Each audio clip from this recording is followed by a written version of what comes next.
বন্ধুরা আজকে তোমাদের কাছে চলে এসেছি আর একটা রেসিপি নিয়ে।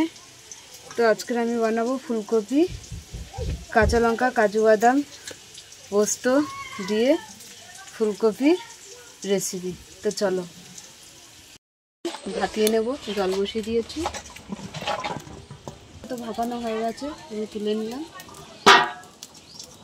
গরম হয়ে গেছে, তেল দিয়ে দিলাম, কপিগুলো ভেজে নেব। ফুলকপি লাল করে ভাজা হয়ে গেছে, তুলে নিচ্ছি। লঙ্কা, এলাচ, দারচিনি দিয়ে দিলাম, গোটা জিরে দিয়ে দিলাম, কাঁচা লঙ্কা, কাজু আর পোস্ত বাটা দিয়ে দিলাম, দিয়ে জল দিয়ে দিলাম। তো ভালো করে আমি একটু কষিয়ে নেব।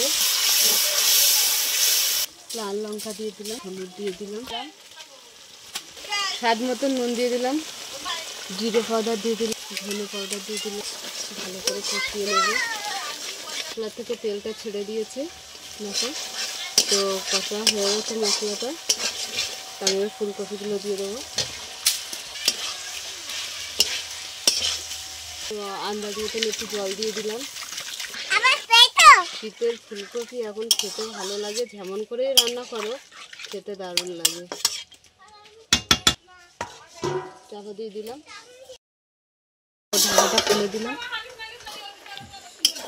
ফুলকপিটা হয়ে গেছে। একটু কসুরি মেথি পাতা দিয়ে দিলাম, ঘি দিয়ে দিলাম। তো নাড়িয়ে আমি এবারে নামিয়ে নেব। কপির রেসিপি হয়ে গেছে, ফুলকপির রেসিপি হয়ে গেছে, নামিয়ে নিলাম। কপির রেসিপি হয়ে গেছে। তো তোমাদের কেমন লাগলো বলো, ভালো লাগলে লাইক করে দেবে, শেয়ার করে দেবে, কমেন্ট করে দেবে, ফেসবুকে ফলো করে দেবে, আর ইউটিউবে সাবস্ক্রাইব করে পাশে থাকবেন আমাদের বন্ধু হয়ে। টাটা।